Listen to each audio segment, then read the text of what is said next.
오늘은 그 광합성의 연구와 그 역사에 대해서 한번 먼저 알아보려고 합니다. 지난 시간에 우리 광합성의 전 과정에 대해서 잠깐 알아봤는데, 오늘은 광합성의 그 연구가 어떻게 진행되어 왔고 현재까지 진행되어 왔는지를 한번 알아보도록 하겠습니다.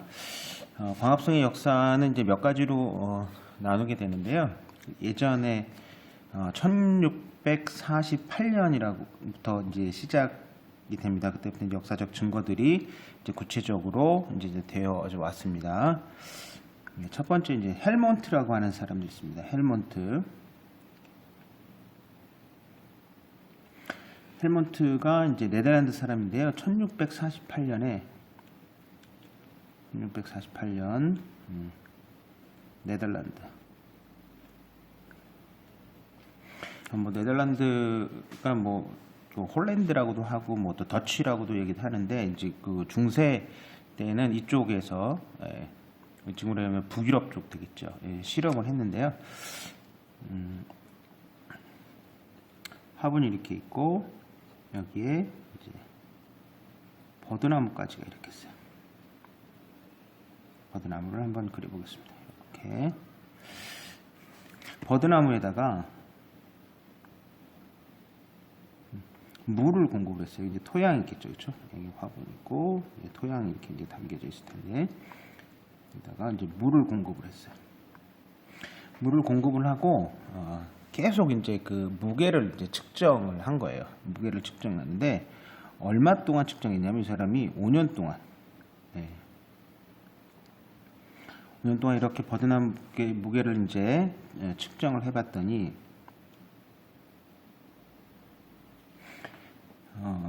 토양의 무게가 감소된 거예요. 토양의 무게는 감소되고 나무는 이제 점점 생장을 했겠죠. 그렇죠? 토양의 무게는 감소. 버드나무 무게는 증가. 이렇게 됐습니다. 근데 이제 이 당시에 이제 그 실험을 하면서 이분이 이제 생각을 한 게, 토양의 감소량에 대한 이 무게가 차이가 좀 있다라고 하는 거죠. 오히려 토양 감소량에 비해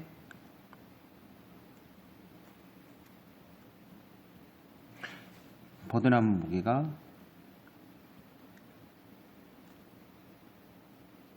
증가된 거예요. 증가. 그럼 뭔가 또 요인들이 있었겠죠, 그렇죠? 그래서 나중에 이제 확인을 해본 거예요. 이분이 이제 확인을 해보니까, 헬몬트가 확인을 해보니까 토양의 영향은 그렇게 크지 않고 이제 물을 흡수해서 그랬다. 이런 이제 결론을 내리게 됩니다. 물을 흡수했구나. 그래서 이제 이 실험을 통해서 우리가 이제 예측해 볼 수 있는 거 하나는 뭐냐면 식물 생장에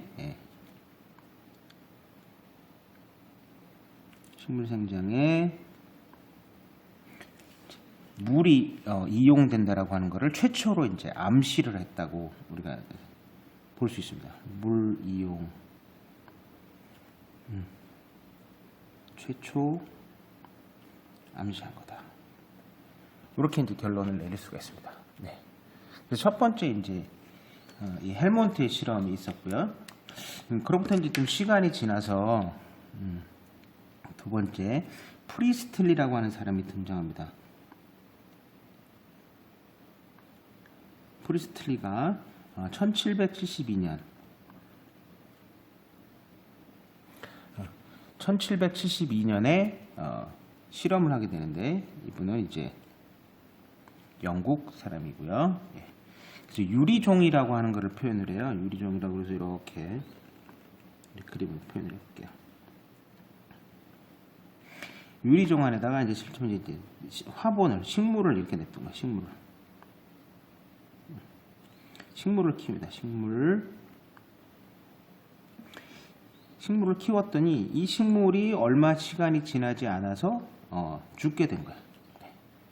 그래서 이제 두 번째 이 사람이 여기다 이제 뭘 집어넣냐면 이제 쥐를 집어넣습니다. 생쥐를 이렇게 이게 집어넣은 거야. 집어넣고 얘도 키웠더니 얘도 어떻게 됐냐면 결국은 죽은 거죠. 예. 쥐가 생존을 못했어요. 생존을 못해가지고 이제 그 다음에 이제 이분이 이제 생각했던 게 뭐냐면 둘이 함께 키우자. 식물과 쥐를 함께 두었어요.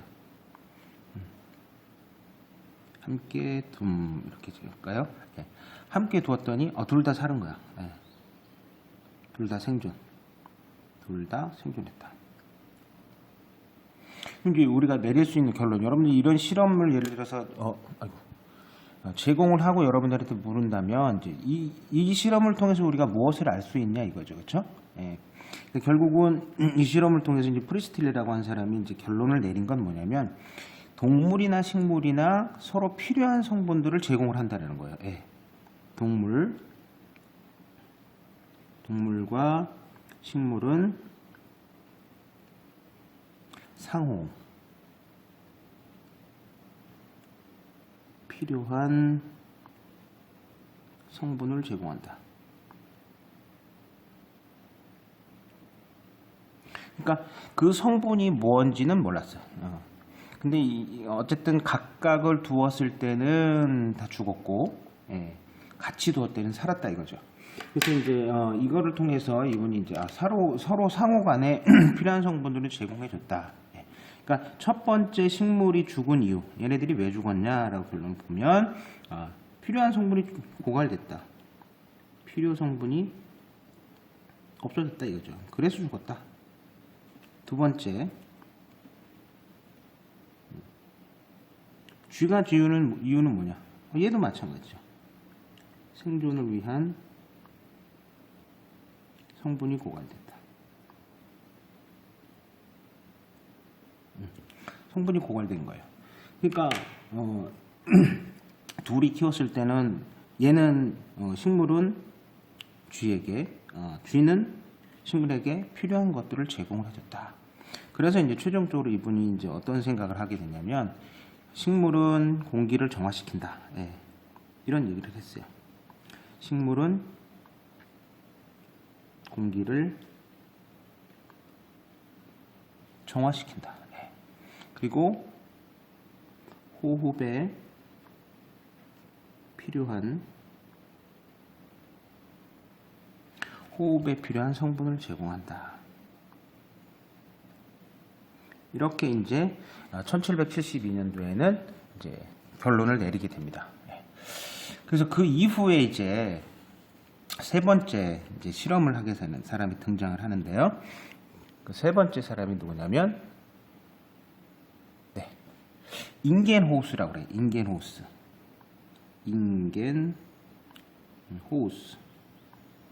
이렇게 얘기해요. 이분 역시 영국 사람이에요. 1779년입니다. 1779년에 영국에서 이제 추가 실험을 더 하는 건데요. 이 사람은 이제 프리스트 실험을 보완한 거예요. 프리스틀리 실험을 보완했습니다. 그럼 뭘 보완했는지를 봐야죠. 그렇죠? 네. 그러니까 어떤 것을 했냐면 이 사람은 빛의 유무에 따른 실험을 했다. 이렇게 보면 됩니다. 자, 빛의 유무에 따른 실험. 네. 그래서 유리종 안에다가 프리스틀리가 실험했던 거하고 똑같이 식물 화분을 집어넣어주고, 예, 화분이 이제 광합성을 할 수 있도록 해줘야 되는데, 그 다음에 이제 쥐를 같이 집어넣어준 거죠. 쥐가 이렇게 했습니다. 예. 그래갖고 이 사람이 무슨 실험을 했냐면 이 여기를 이제 빛을 차단을 한 거예요. 빛 차단. 빛을 차단해.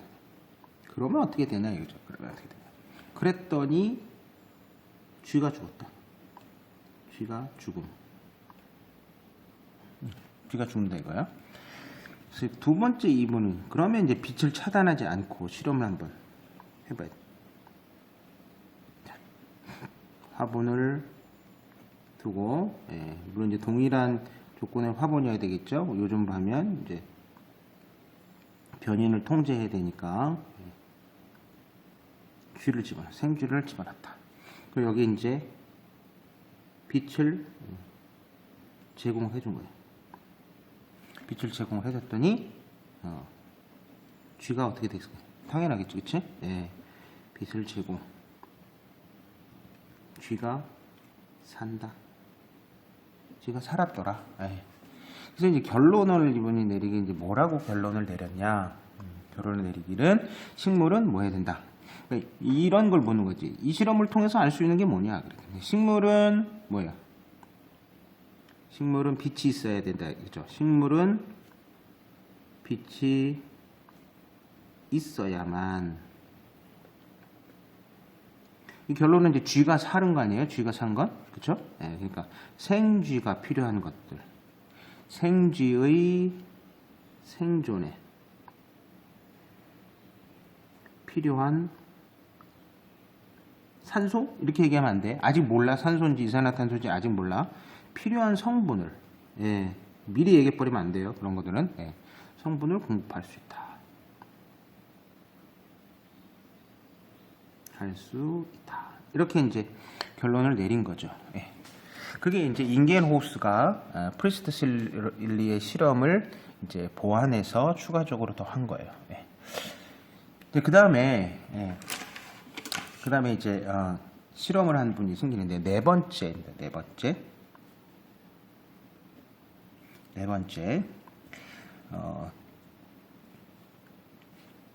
번째는 누구냐면 그 소쉬르라고 하는 사람인데요. 소쉬르.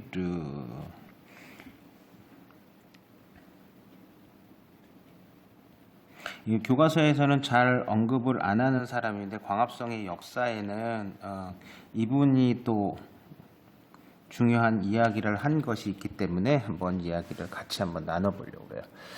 소쉬르라고 하는 사람은 이제 1804년, 이게 스위스 사람입니다.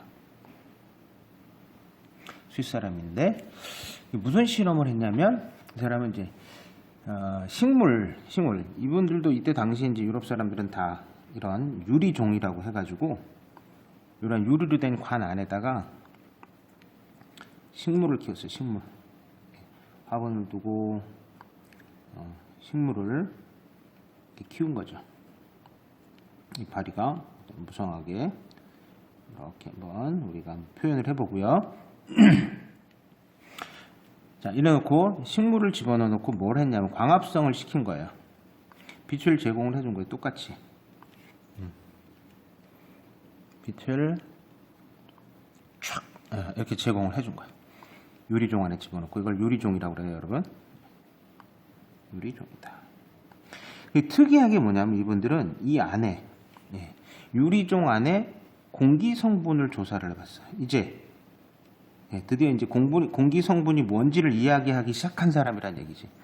그 전까지 프리스트슬리나 아니면 잉겐호스 같은 사람들은 1700년대 말에 동물 식물을 통해서 서로에게 필요한 뭔가가 성분이 제공될 것이다라고 얘기를 했는데 그 성분이 뭔지를 얘기한 분이 이제 소쉬르라고 하는 사람인데요. 이분이 이제 조사를 해봤더니 산소라고 하는 게 처음에 실험을 시작할 때는 이 데이터 값을 보니까 1.116 정도 있었대요. 근데 광합성을 계속 이게 시키고 나서 보니까 이 수치가 1.408이 된 거야. 그럼 어떻게 되겠지? 증가한 거지. 산소의 수치라고 하는 게 증가했다. 두 번째 뭐에 대한 데이터가 있었냐면 탄산가스가 있어요. 탄산가스 수치값이 43.1이라고 하는 값이 있었는데 이게 이제 실험을 하고 났더니 없어졌다. 제로 값이 되는 제로 값. 자, 그 다음에 질소라고 하는 공기의 성분도 조사를 해봤어요. 그랬더니 4.199라고 하는 값이 있었는데 이것이 1.338로 그래서 감소했다 이거죠. 공기의 성분이 감소했다. 그럼 결국 이제 이 실험을 통해서 소시르라고 하는 사람들은 어떠한 결론을 내릴 수 있었냐? 그러면 식물은 탄산가스를 흡수하고 산소를 방출한다. 이런 얘기를 이제 하게 되는 거죠. 자, 정해 봅시다. 식물은 탄산가스를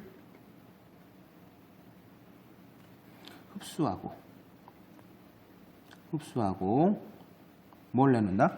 산소를 방출한다. 네. 산소를 방출한다라고 하는 실험 결론을 내리게 됩니다. 네. 그래서 이러고 나서 이제 또 식물의 무게도 재본 거죠. 식물의 무게를 재봤더니 탄산가스가 줄어든 양보다는 더 많이 드러난 거야. 예, 이해되세요? 식물의 무게 측정했다. 네, 두 번째, 식물의 무게가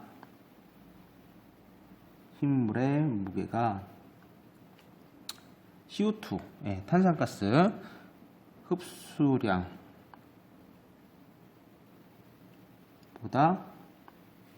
크다. 왜 크냐? Why? 왜 크냐? 왜 더 늘어났겠어요? 식물이? 우리 이산화탄소가 받아들일 수 있는 거는, 식물이 받아들일 수 있는 거는 이산화탄소뿐만이 아니라 그렇지, 물. 드디어 이제 헬모트가 이제 물 이용한다는 얘기가 이제 여기에서 또 이야기가 됩니다. 물을 흡수했기 때문이다. 그래서 물의 중요성을 다시 확인하게 됩니다. 물의 중요성 재확인. 이렇게 됩니다. 자, 그래서 이제 소시르라고 하는 사람까지 이제 그 실험 연구가 1804년까지 진행이 됩니다. 자, 다섯 번째는 그러면 어떤 사람이 등장을 하냐? 다섯 번째, 작스라고 하는 사람이 등장해요. 작스라고 하는 사람. 이 작스라고 하는 사람은 1864년에 독일 사람입니다. 독일에서. 그러니까 이때 당시 유럽에서는 이러한 과학이 중세 때 엄청나게 연구가 진행되는 시기였죠. 그러니까 1865년이라고 하는 숫자는 사실은 오스트리아 빈에 있는, 여러분들이 우리 잘 알고 있는 사람 누구예요? 멘델이라고 하는 사람이 식물 잡종에 관한 연구를 해가지고 요로부터 1년 뒤에 이제 그 논문을 발표를 하게 되죠. 완두콩의 유전에 대한 논문을 발표를 할 때. 그러니까 이때 당시에는 뭐 영국이든 뭐 프랑스든 아니면 또 네덜란드든 이탈리아든 이쪽에서 과학에 대한 연구가 굉장히 활발하게 될 시기였었던 거예요. 아무튼 작스라고 하는 사람은 뭘 얘기하냐면 요오드 반응법을 얘기를 해요. 요오드 반응법. 그러니까 이 요오드라고 하는 건 요즘 요오드라고 안 하죠, 그렇죠? 이건 독일식 발음이에요. 독일식 발음에서 이제 조드라고 하는 데서 왔었고, 우리는 이제 요즘은 이렇게 얘기하죠. 아이오딘이라고 얘기하죠, 그렇죠? 아이오딘 반응법이다. 그러니까 광합성에서 최초 산물이 광합성 산물.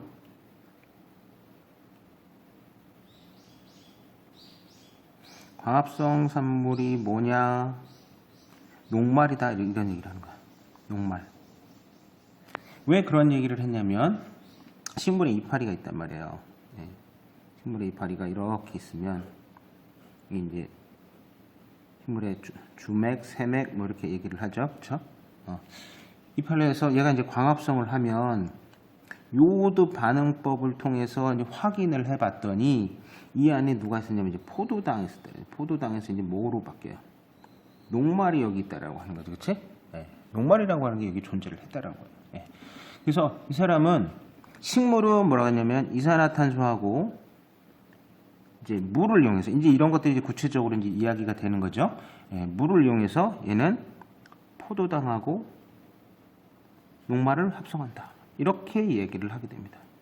그래서 요오드 반응법을 최초로 얘기했던 사람들 중에 하나가 작스라고 하는 사람입니다. 이제 1864년에 독일에서 이렇게 된 다음에 이제 시간이 좀 많이 건너뛰어요. 물론 중간에도 계속적으로 광합성 연구가 진행이 되지만, 여기서부터 이제 여러분들이 이제 좀 들어봤던 내용 또는 교과서에서 좀 언급하는 내용들이 이제 이야기가 됩니다. 그 6번째, 로버트 힐이라고 하는 사람이 등장해요. 로버트 힐. 우리는 힐로 더 많이 알고 있죠, 그렇죠? 힐이라고 하는 사람이 등장합니다. 조금 더 확대를 시켜놓고 보겠습니다. 네. 1938년 이제는 이제 미국이라고 하는 나라가 이제 과학을 선도하게 되는 시점이 됐어요. 네. 그래서 이 로버트 힐이라고 하는 사람이 이제 어떠한 실험을 했냐면 이분은 이제 그 옥살산철 가지고 얘기를 하는데요. 그걸 미리 한번 여러분들한테 이야기를 해볼 거예요. 옥살산철. 이건 이제 삼가라는 얘기를 해요. 옥살산철 삼가가 옥살산철 이가 이렇게 된 거야. 그럼 얘는 이제 이게 뭐가 되냐면 이제 수소의 변화가 생기는 거죠, 그렇죠? 수소의 변화가 생기는데 수소를 잃어버렸다. 이제 우리 이제 전자도 같이 생각해야 돼요. 네. 그래서 옥살산철이라는 거는 다른 게 아니고 여기다 표현을 해보면, 그러니까 물 산화제요. 물을 산화시키는 거야. H2O 산화제로 주로 쓰이는 게 옥살산철이에요. 산화제. 네, 그렇게 알고 계시면 돼요. 옥살산철 산화제가 물의 산화제가 옥살산철이다. 그래서 이 사람이 이제 무슨 실험을 하냐? 교과서에서는 많이 나와 있는데요. 여러분 질경이 잎이 있어요. 질경이, 질경이라고 하는 잎이 있는데 이거를 막자사발에다 이렇게 따가지고 질경이, 영이 잎. 막자사발은 그냥 말 그대로 막 짓는 거예요, 그죠? 그래가지고 막 잘게 부숴. 잘게 부순 다음에 여기서부터 무엇을 얻겠어요, 이제? 추출액. 엽록체 추출액을 얻어요. 엽록체 추출액. 이걸 얻습니다. 추출액을 얻은 다음에 얘를 이제 시험관에다 집어넣는데요. 이렇게 생긴 시험관에다가 여기 이제 코크가 달려 있어가지고 이제 막았어요. 그리고 시험관이 이렇게 있고 여기에 이만큼 해서 엽록체를 집어넣는 거죠. 여기다가 엽록체 축출액 있으니까 엽록체 집어넣고, 그리고 여기다 이제 뭘 집어넣냐? 옥살산철을 집어넣는 거야. 예.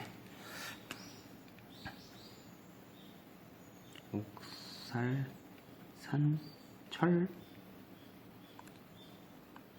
이 3이라고 하는 건 사실 이제 우리 얘기했지만 이렇게 철 3가이온짜리를 얘기를 하는 거예요. 예. 그리고 얘 추출액을 이제 여기다 집어넣을 때 어떻게 했냐면, 물론 이제 깔때기 이렇게 설치해가지고 그 안에 이제 뭘 집어넣냐면 거즈를 이렇게 쫙 깔아요. 그다음에 추출액을 여기다가 쇽 이렇게 집어넣는 거지, 그렇지? 네, 거즈에다 대고 필트레이션 하는 거죠, 그렇죠? 거기에 집어넣고 이제 여기 안에는 이제 엽록체가 이제 들어가 있을 거예요. 옥살산철도 있고. 예. 그 다음에 이제 요 코크를 코크를 닫아가지고 이제 이 안에 있는 거를 다 빼내서 이산화탄소나 산소를 제거를 합니다. 제거를 하고 시간을 둔 거야.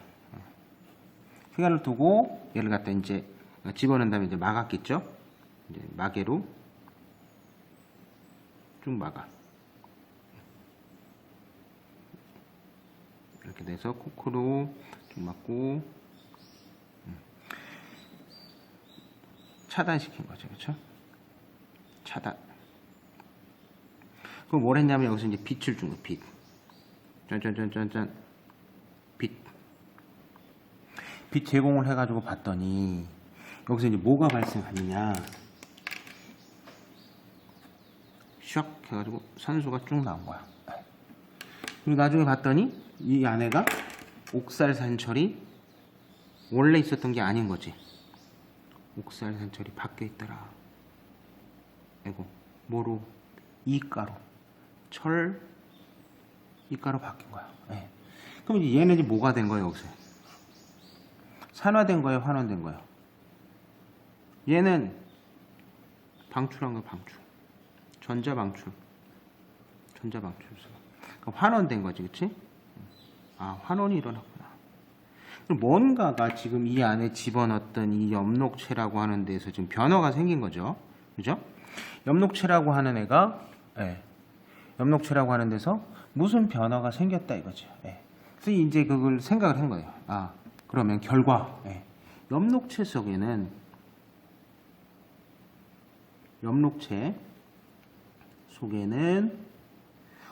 옥살산철을 받아들이는 뭔가가 있을 거란 얘기죠. 그렇죠? 옥산살천. 발음도 안 되네. 옥살산철.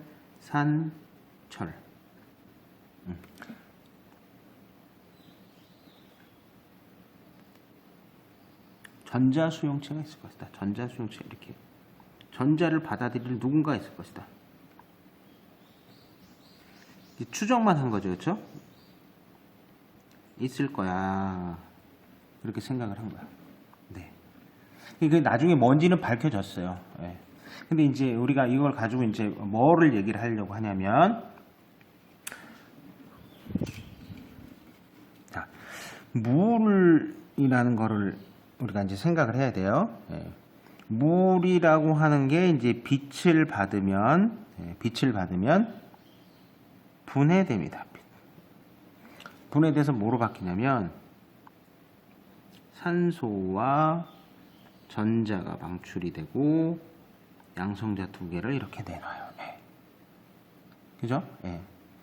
그래서 이 전자, 물이라고 하는 이 엽록체 안에 이제 우리가 물도 같이 포함되어 있잖아요. 그러면 이 방출된 전자를 누가 받았느냐?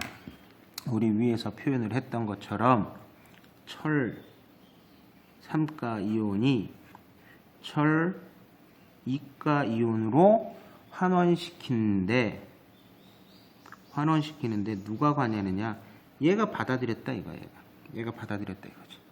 이 녀석이 받아들여서 얘로 된 거예요. 그리고 또 하나 생각해 볼 거는 뭐냐면, 그럼 이 수소 양성자 얘는 어떻게 될 거냐? 그럼 이 수소는 그냥 사라진 게 아니라 어떤 무엇인가가, 어떤 물질이 수소 이온을 받아들였을 거다. 들였을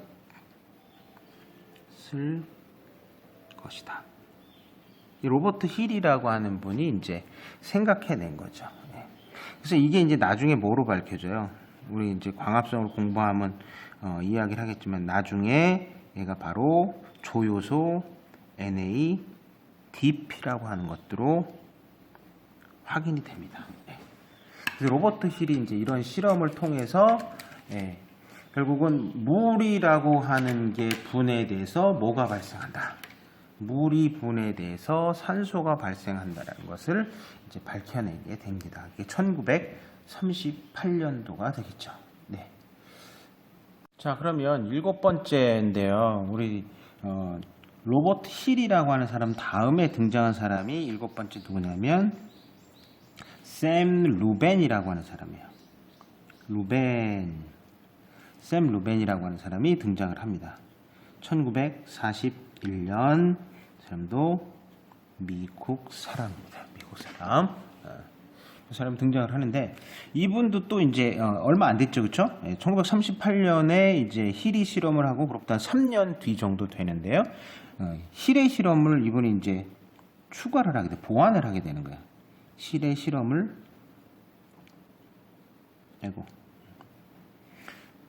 추가하게 됩니다. 추가. 뭔 추가를 하려고 하냐면, 이 사람은 야, 그러면 진짜 산소의 기원은 어디서 왔냐? 산소의 기원은 어디냐? 산소는 이산화탄소에서 온 거냐? 아니면 물에서 온 거냐? 이거를 이제 확인하는 실험을 해요. 그래서 이 실험을 하게 되는데, 이분이 이제 삼각 플라스크가 이렇게 있어요.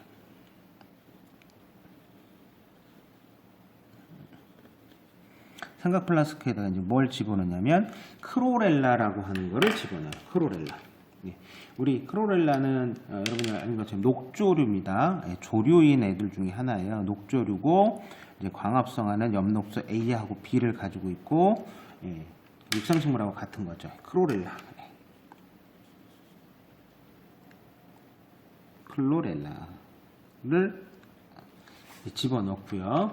여기다 이제 집어넣은 게 뭐냐면 이제 물 H2O 그다음에 CO2 이렇게 이제 제공을 했는데 중요한 거는 뭐냐면 둘 중에 누가 기원인지 모르는데 이분이 첫 번째 생각했던 거는 방사성 동위 원소로 이산화탄소에다가 18번 예, 산소로 이제 표지를 한 거예요. 예. 그래놓고 이 뚜껑을 이제 막습니다. 뚜껑을 이렇게 막고 예. 그리고 이제 빛을 비추게 돼요. 빛을 비추게 됩니다. 빛을 비추면 이제 크로렐라가 있으니까 크로렐라가 이제 광합성을 하겠죠, 그렇죠? 광합성이 쫙 일어나면 여기서 이제 뭐가 발생을 할 거야? 산소가 발생을 한다고. 근데 이 실험에서는 방사능이 검출이 안 돼. 예. 방사능이 검출이 안 됐단 말이에요. 예. 그래서 또 다시 하나를 이제 더 실험을 추가적으로 하게 되는데 이제 뭐 해야 돼요? 이제 표지를 다른 데 해야 되겠죠, 그렇지? 예. 이렇게 놓고 여기다가 크로렐라 똑같이 집어넣고 마개를 잘 막고 시험할 때는 이제 정확하게 해야 되니까 마개를 잘 막고 여기다가 H2O, CO2 이렇게 집어넣어줘.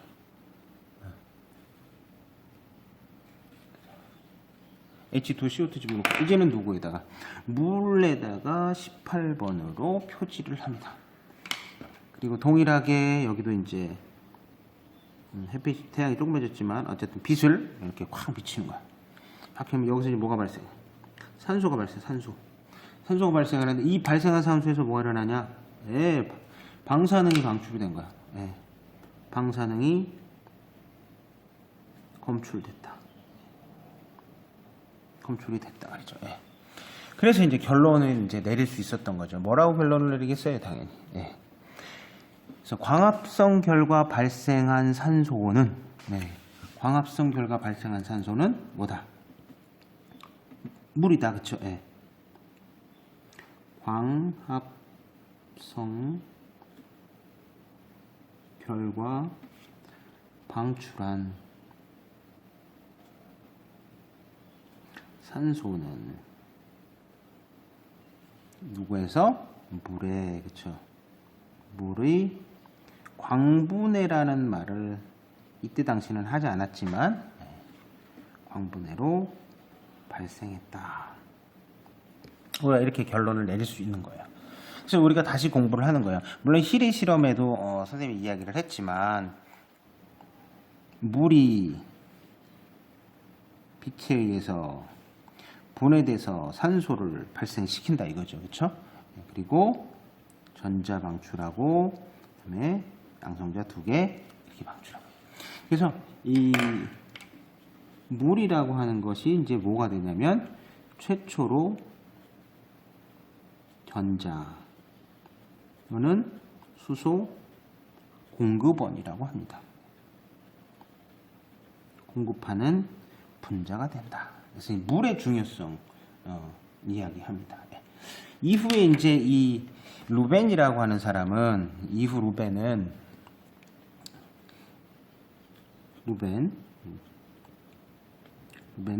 이제 뭔 실험을 더 하냐면 빛이 없어도 이산화탄소를 잘 공급을 하면 그러면 포도당 생성을 입증하게 됩니다. 그거를 이제 루벤이 한 거예요, 사실. 내린 게. 그래서 루벤의 실험까지 우리가 먼저 알아봤습니다.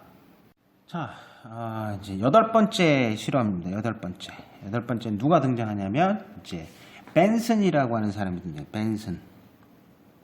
벤슨.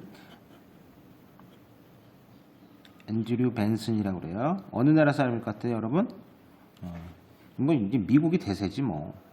1949년 미국에서 실험을 하게 됩니다.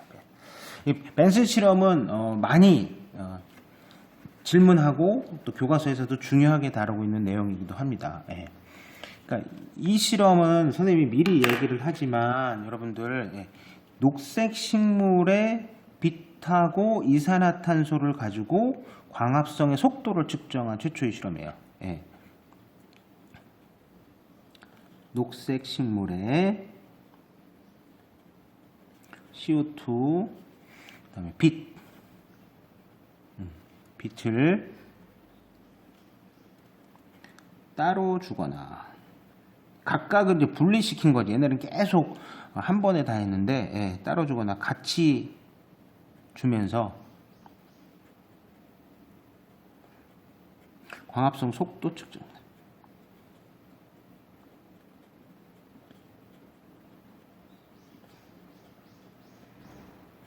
광합성 속도를 측정했는데 이 광합성 속도를 측정한 것에 대해서 질문도 자주 해요. 그럼 광합성 속도를 측정하는 방법들이 뭐냐?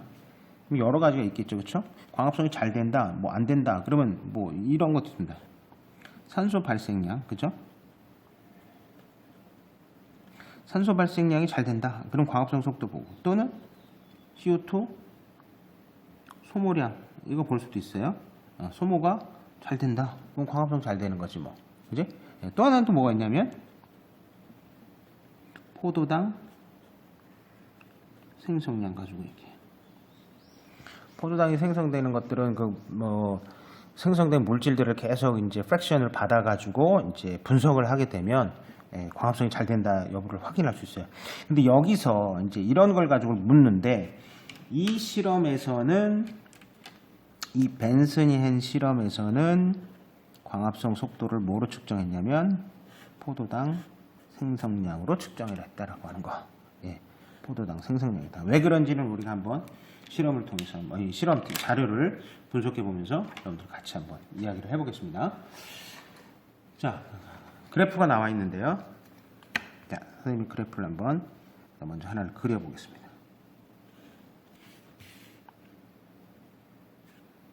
자, 그리고 시간에 따른 거예요. 시간에 따른 광합성 속도다. 우리 y축은 광합성 속도로 봅니다. 광합성 속도. 여러분들 교과서 있으면 교과서 뭐 이렇게 보시고 하면 돼요. 교과서 보시면 되는데 이 구간을 이제 세 개로 나눴죠. 이만큼 이렇게 구간 가다가 여기서 갑자기 이제 이렇게 올라갔다가 쭉 내려갑니다. 그리고 다시 이제 원래 상태로 이렇게 돌아가요. 원래 상태로 돌아가는데 첫 번째 구간 나누고 두 번째 구간 또 이렇게 나누고 그리고 세 번째 구간으로 이렇게 나눠봅시다. 그래서 제일 첫 번째 구간을 우리가 이제 1번 구간이다. 여기는 두 번째는 2번이다. 여기는 3번 구간이다. 이렇게 표현을 했어요. 그래서 처음에 이분이 이제 실험을 할 때 뭐냐면 빛을 제공하지 않았어요. 이산화탄소만 공급을 해준 거야. 그랬더니 광합성 속도가 하나도 안 일어났어요. 광합성 속도가 변함이 없다라고 하는 거야. 그지? 두 번째 이제 이거를 바꿔요. 이제 빛을 줬어. 그럼 이제 이산화탄소 안 줘. 그랬더니 따로따로 준 거죠. 따로따로 줬는데도 여기서 발생을 안 하는 거야. 광합성이 일어나질 않았어. 그리고 다시 이제 돌린 거야. 희한하네. 줬다 뺐다. 빛을 안 줬어. 그리고 이산화탄소를 준 거야. 이산화탄소를 공급을 했어. 그랬더니 이렇게 올라갔어. 이 포도당 생성량인 거죠, 얘가. 그렇죠? 그래서 세 번째에서 그럼 이거 순차적으로 이렇게 했는데 뭔가 순서가 분명히 정해져 있는 거죠, 그렇죠? 빛을 줬다가 이산화탄소 준 거 똑같은데 지금 똑같은데, 그죠? 똑같은 조건인데 이때는 광합성이 안 됐는데 이때는 광합성 속도가 일어났단 말이죠. 빨리 일어났단 말이죠. 그럼 이 순서 차이가 뭐냐? 그럼 뭔가 순서가 빛이 먼저 제공이 돼야지 된다는 얘기죠. 그렇죠? 됐어요? 이 실험을 통해서는 이제 물론 이제 그 3번 우리 이거를 통해서는 이렇게 했어요. 빛이 있은 다음에 빛 빛이 먼저 제공되어야, 그죠? 광합성이 일어난다. 이렇게 얘기할 수 있어. 그럼 이제 두 번째 생각을, 광합성이 일어나는 건 좋은데, 그럼 여기 왜 줄어들었냐 이거지. 그치? 왜 줄어들었냐. 그죠? 그러니까 여기는 그 결과적으로는 일시적으로밖에 일어났어요. 일시적. 그죠? 그래서 얘를 이렇게 나중에 이제 해석을 해보면 명반응 산물이라는 게 존재할 것이다. 빛이 있는 반응이에요. 그걸 명반응이라고 해서 빛이 있는 반응 결과 생긴 그 생성물이 빛이 없을 때 사용이 된다 이거죠. 근데 지속적으로 사용되는 게 아니라 일시적으로 사용된다라고. 일시적으로. 됐습니까? 그럼 얘를 갖다 우리가 한번 정리를 선생님이 한번 해보고 그리고 추가적으로 더 질문을 해볼게요. 자, 밑에다가 이제 자료 해석 정리한 겁니다. 1번 자료 해석이라고 그럴게요. 자료 해석. 첫 번째, 광합성은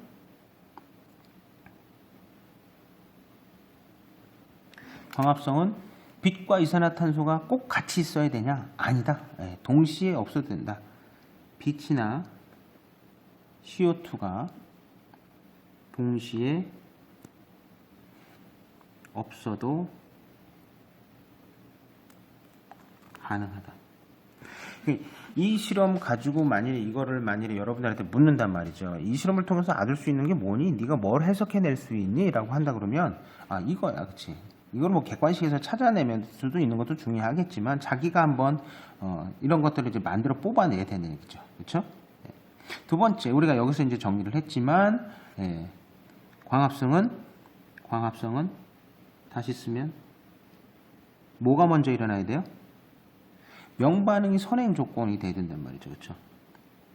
명반응 이후에 누가 일어난다? 이후 암반응이 일어난다 라고 하는 걸 알 수 있었던 거예요.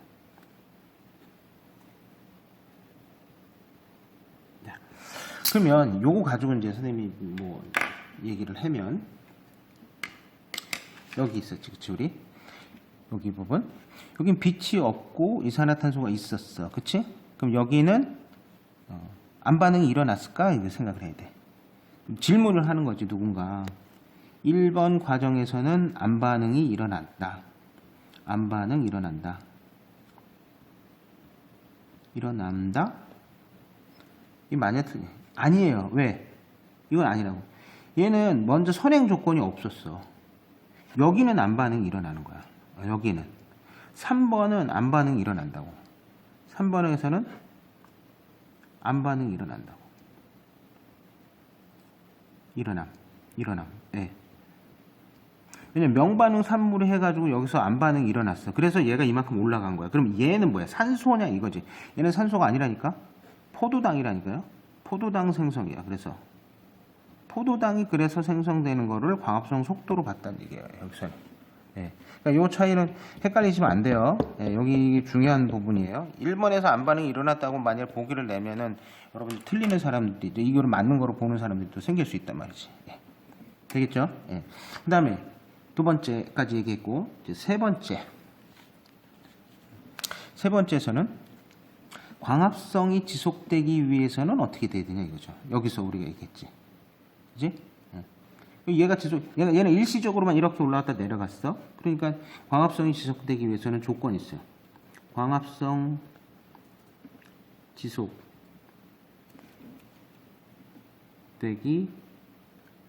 위해 광합성 지속되기 위해서는 빛과 CO2가 지속적으로 얘도 계속 공급되는 진짜 적으로 공급되어야 한다. 지속적으로 공급되어야 된다. 그 다음에 여기까지 뭐 되게 4번 2번 실험 결과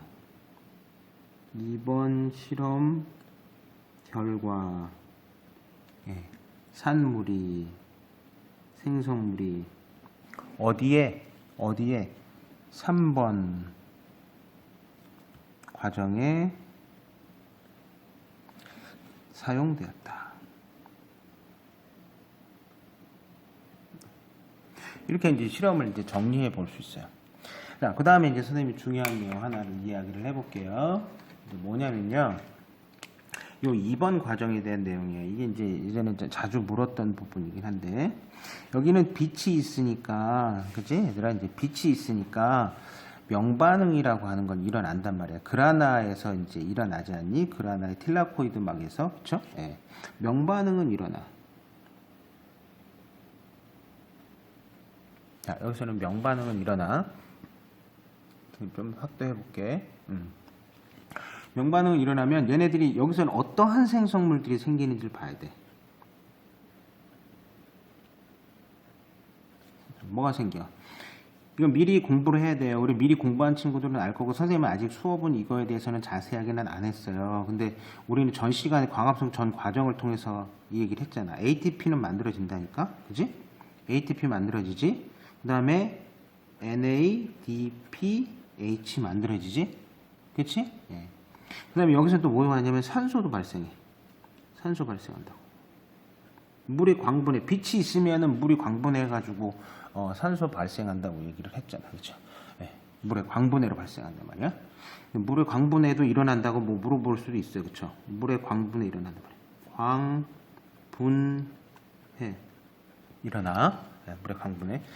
근데 이제 조금 더 깊이 얘기를 해보면 또 뭐가 여기 얘기할 수 있냐면 틸라코이드 내부, 이거는 우리가 아직 안 했어. 틸라코이드 내부의 수소이온 농도를 물어봐요. 농도는 높아지냐 낮아지냐 이걸 물어보거든. 예. 결론부터 제가 말씀드리면 높아져요. 예. 항상 우리가 지금 pH는 낮아지는 거죠.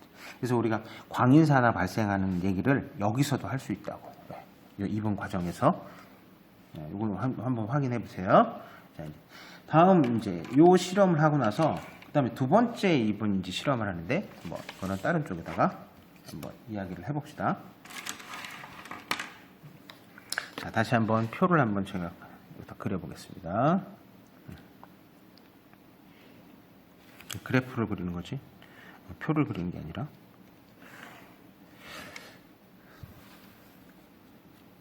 자, 시간에 따른, 여기 이제 시간이고, y축은 광합성 속도라고 그랬어요. 이 광합성 속도 아까 뭐라 그랬어요, 제가? 포도당 생성량. 만약에, 왜 그러냐면, 여기 다시 보면, 만일에 이게 산소 발생이다. 제가 아까 그래, 광합성 속도 측정할 수 있는 게 여러 가지 있다 그랬더니, 이게 산소 발생량이라고 했으면 여기서 어떻게 되겠어, 두 번째. 이게 높아져야 되지, 그치? 그러니까 그것도 안 된단 말이야. 만약에 이산화탄소 소모량 이러면 뭐 아래로 다시 내려가야 되겠죠. 그러니까 그것도 아닌 거야. 예. 그래서 y축은 광합성 속도는 우리가 포도당 생성량으로 그렇게 보자고 얘기했습니다. 예. 자, 여기도 세 개 칸으로 나눕시다. 짠짠짠 해가지고 첫 번째 칸 나누고, 그 다음에 두 번째 칸 나누고, 이제 세 번째. 그럼 이때도 이제 광합성 속도를 이제 측정을 해보는데, 이렇게 있고, 또 이렇게 이제 가는 이제 그래프 형태가 되는 거예요. 그래서 1번, 2번, 그리고 여기도 3번 실험 과정이에요. 자, 첫 번째 빛이 없어요. 여기도 빛 안 주고 이산화탄소 줬어. 똑같은 거야. 그러니까 여기도 안 됐어. 그 다음에 이제 얘는 빛을 주고 이산화탄소 안 줬다 그랬어요. 세 번째는 아까는 이제 빛은 안 줬거든. 근데 여기는 이제 뭐냐면 이 사람은 지속적으로 계속 빛도 주고 CO2도 계속 공급했어. 그랬더니 광합성 속도 계속 일어났다라는 얘기지, 그렇죠? 네. 그러니까 여기는 안 반응, 여기는 빛이 있으니까 명반응, 여기는 안 반응, 명반응 다 일어났다.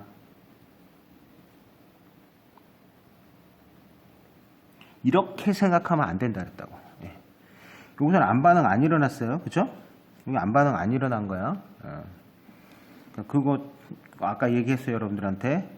그러니까 이게 안 반응은 항상 명반응 다음에 있어야지. 포도당 생성량이라니까 여기가 포도당 생성량. 알겠니? 네. 그래서 이거를 통해서도 이제 우리가 확인을 한 거죠. 아, 지속적으로 공급이 돼야 된다는 얘기죠. 그렇죠? 광합성의 조건. 광합성이 지속적으로 일어나기 위한 조건들은 뭐예요? 예. 이 두 개가 지속적으로 계속 공급돼야 돼. 계속 공급돼야 된다. 이렇게 얘기를 해볼 수 있는 거죠. 그렇죠? 예. 그래서 이 결론인 거예요. 결론. 광합성이 계속 일어나기 위해서는 빛과 이산화탄소는 계속적으로 공급돼야 된다. 이게 벤슨 실험을 통해서 우리 내릴 수 있는 결론입니다. 네. 그래서 이제 우리가 여기서도 또 이제 우리 평가에서 물어볼 수 있는 것 하나는 얘들아 뭐냐면 이 안반응이 일어난다 그랬잖아. 안반응은 어디서 일어나니? 선생님이 한번 정리를 해보고 너희들하고 넘어가려고 그러는데 안반응 일어나는 장소 어디라고 그랬어? 스트로마라 그랬더니 그치? 스트로마를 했을 때 무슨 회로라 그랬지? 켈빈 회로. 켈빈 회로 공부할 거야. 이제 켈빈 회로는 이 광합성 역사 속에 있지만 우리 그거를 너무 내용이 많기 때문에 따로 공부를 할 거예요. 안반응은 이산화탄소가 뭐가 되는 거야? 예. 포도당으로 뭐 되는 거? 환원되는 거, 그지? 환원되는 거죠. 예. 그러니까 물어볼 때 그런 걸 물어보는 거죠. 3번 실험 과정에서는 이산화탄소가 포도당으로 환원된다. 예, 예, 광합성 속도가 광합성 속도 우리 또 얘기했던 거, 그렇지? 뭐냐? 포도당 생성량으로 봤다. 이런 얘기입니다. 자, 그 다음에 이제 마지막 오늘 이제 할 때 9번째 얘기입니다. 9번째. 누가 되냐? 아논이라고 하는 사람이 등장해요. 아논. 1951년. 이 사람은 선생님한테 미국 사람으로 알고 있는데요. 예. 정확한 거는 모르겠어요. 기억을 제가 지금 미국 사람으로 하고 있는데 맞는지 아닌지 여러분 혹시 틀리면 댓글에 달아주시기 바래요. 이분은 무슨 실험을 했냐면 ATP 실험을 한 거예요. ATP 합성 실험. ATP 합성 실험을 했습니다. 뭐냐면 엽록체 있죠, 엽록체. 예. 그 비커가 이렇게 플라스크에다가 이렇게 된 플라스크에 슉 엽록체를 집었어요. 엽록소가 있는 엽록체 현탁액. 예. 엽록체 현탁 집어넣고 그다음에 여기다 뭘 집어넣냐면 ADP 무기인산 이렇게 집어넣고 빛을 조사했어요. 그죠? 예. 그랬더니 이제 이 ADP하고 무기인산이 들어가서 엽록체 현택에서 뭔가 작용이 일어나겠지. 뭔가. 예. 그죠? 예. 그래서 이 결과 여기서 뭐가 발생하냐? 예. ATP가 생성된다라는 것을 밝혀낸 사람이요. 예. 빛에 의해서 ATP가 생성된다. 이게 뭐예요? 예. 광인산화입니다. 광인산화. 포토포스포릴레이션? 뭐 그렇게 얘기를 해요. 예. ADP 여태까지 하나도 안 봤는데 미안. 지금 봐봐. 그냥 다시 얘기해 볼게. 엽록체 현탁에 이렇게 집어넣고, 예, 빛비춘 거야. ADP하고 무기인산 집어넣고. 그럼 ADP하고 무기인산은 빛 에너지에 의해서 뭐로? ATP로 합성된다. 이게 광인산화다. 나중에는 이제 이 광인산화가 어디에서 일어난다고 우리가 이제 배웠어요. 광인산화는 틸라코이드 막에서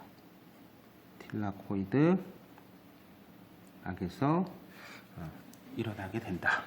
그래서 이제 미토콘드리아에서는 여러분 우리 그 산화적 인산화 얘기했고, 뭐 기질 수준 인산화 얘기했고, 이제 우리 광합성에서는 광인산화 이렇게 얘기를 합니다. 네.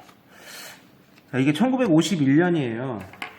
이제 마지막으로 이제 등장하는 사람이 마지막으로 등장하는 10번. 그래서 이 사람이 누구냐면 웨슨 켈빈이라고 하는 사람이에요. 켈빈이라는 사람이 1953년 미국에서 켈빈 회로를 얘기를 해요. 안반 관련된 가지고. 첫 번째 우리가 봤던 식이죠. 광합성 실험 연구에서 제일 먼저 얘기했던 사람들이 이제 누구냐? 자, 헬몬트라고 하는 사람이 등장을 했습니다. 헬몬트가 버드나무에서 무게 측정했다. 5년 동안 실험을 해가지고 식물의 생장에 물이 이용했다는 것을 최초로 암시한 사람. 그러니까 토양의 무게도 감소했는데 버드나무 무게가 높아졌다. 근데 토양의 무게가 감소한 거에 비해서는 훨씬 더 버드나무가 많이 자랐다. 왜 그러냐? 토양뿐만이 아니다. 물에서 그랬다. 그래서 첫 번째 얘기했던 게 헬머트고, 프리스틸리라고 하는 사람들이 실험했던 건 영국 사람이로서 식물하고 쥐하고 같이 두었더니 둘 다 생존했다. 그래서 동물과 식물은 서로에게 필요한 무엇인가를 제공한다. 그 뭔가가 뭔지는 모르겠지만 그걸 제공을 해가지고 둘이 잘 살아간다. 잘 먹고 잘 산다. 그래서 동물과 식물은 같이 있어야 된다. 뭐 혼자만 있어가지고는 말이 안 되는 거죠, 그렇죠? 그래서 이 실험을 했었던 거고, 세 번째 이제 그 인게노우스라고 하는 사람들이 인게노우스, 그렇죠? 1779년 영국 사람, 그렇죠? 이 뭐에 빛의 유무에 따라서, 그래서 식물은 빛이 있어야만 쥐가 생존할 수 있다. 그 빛을 통해서 식물이 무언가를 만들어내는 성분이 있는데, 여기서 만들어내는 그 무엇인가의 성분이 쥐에게 공급될 거다. 빛이 없으면 이게 안 일어난다. 이런 얘기를 했습니다. 그 다음에 이제 네 번째로 얘기했던 게 수시르가 있어요. 물론 이 사이에 선생님이 이제 광합성 실험 쪽에서 얘기를 안 했던 게 하나 있어요. 그게 뭐냐면 우리가 먼저 번에 빛의 파장하고 얘기했던 것 중에서 엥겔만 실험이 있어요. 엥겔만 실험은 이 한참 뒤에 이제 나오게 되는데 그 얘기도 다음에 가서 진행을 해볼게요. 소시르라고 하는 사람이 이제 네 번째 등장했죠. 스위스 사람이라고 1804년에 공기의 성분을 조사했다. 그래서 식물은 탄산가스를 흡수하고 산소를 방출하는 것을 성분비로 얘기했던 사람이 바로 소시르. 테오도르 데 소시르라고 하는 사람이 얘기를 했다라고 봅니다. 그래서 식물이 있고 광합성을 하게 될 것이고 빛을 받아가지고 광합성을 하는데 공기 성분이 바뀌었다. 이 얘기고, 그 다음에 이제 다섯 번째 얘기인 게 작스라고 하는 사람이 1864년에 요오드법, 아이오딘 반응법, 그래서 광합성 산물이 녹말이었다라고 얘기하는 거 얘기했었고, 그 다음에 이 사이에 이제 누가 있었냐면요. 제가 이제 표현을 안 해놨는데, 왜냐면 얘기했기 때문에 여기 이제 참고적으로 하나 더 쓰면 그냥 5-1 뭐 이렇게 해서 하나 쓰면 뭐 엥겔만 실험이 있어요. 엥겔만 1883년에 엥겔만 실험을 했었죠. 그쵸? 그래서 우리가 이제 핵함을 통해서 호기성 세균하고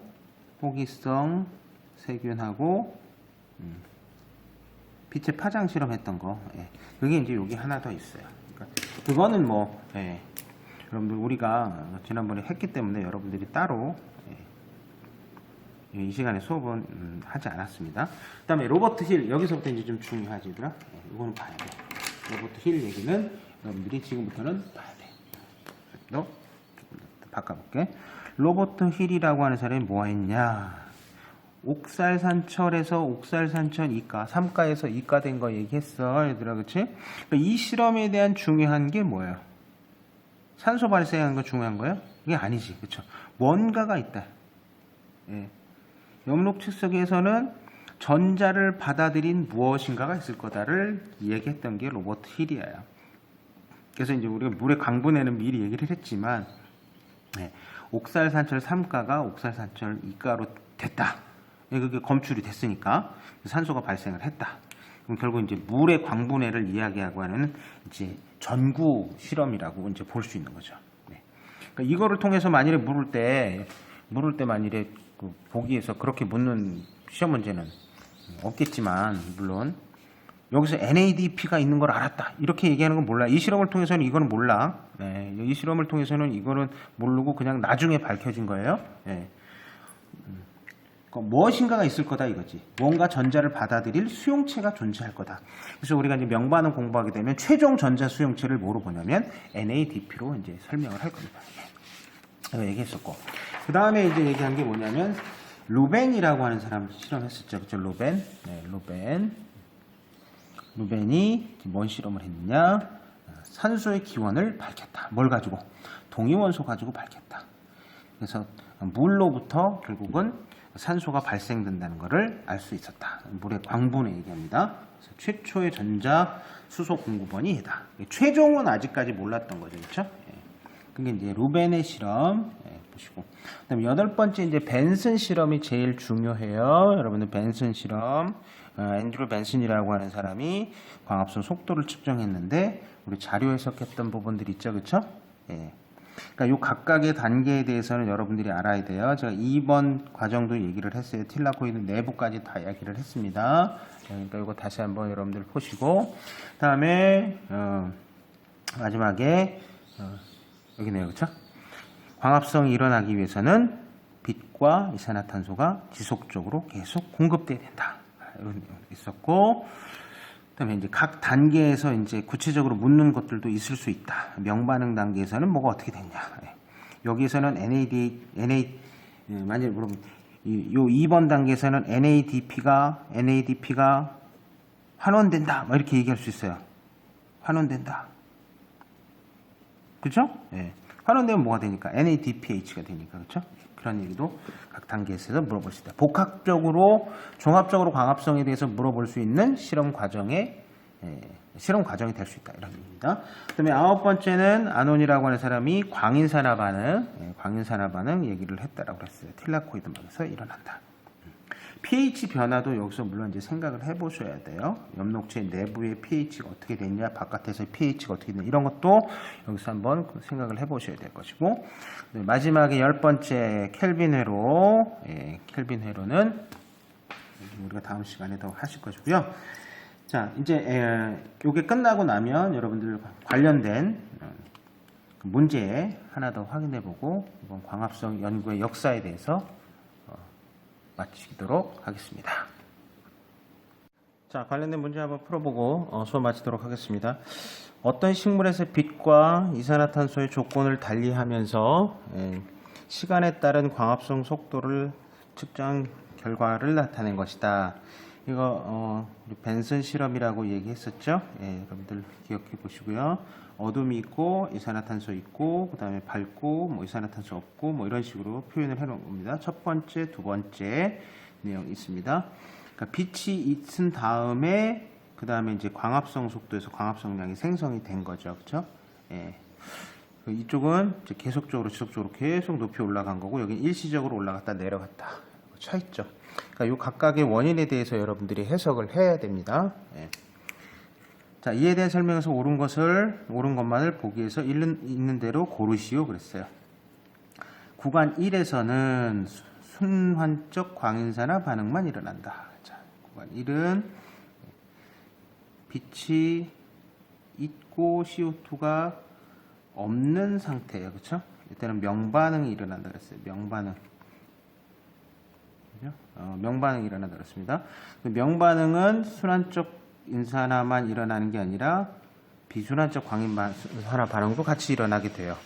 그래서 비순환적 광인산화 반응이나 순환적 광인산화 반응이 일어나게 되면 여기서 만들어지는 생성물들이 있다고 그랬는데 순환적 광인산화 반응에서 일어나게 되면 이제 ATP 형성이 되고요. 그다음에 산소 형성이 되고 비순환적 광인산화 반응이 일어나면 NADPH 만들어지고 그다음에 이제 이렇게 생성물들이 만들어지는 걸 볼 수 있어요. 그래서 요거는 순환적 광인산화 반응이 일어난다. 그래서 이제 잘못된 내용이 되겠고 니은 보기 보면 구간 2에서는 켈빈 회로가 일어난다.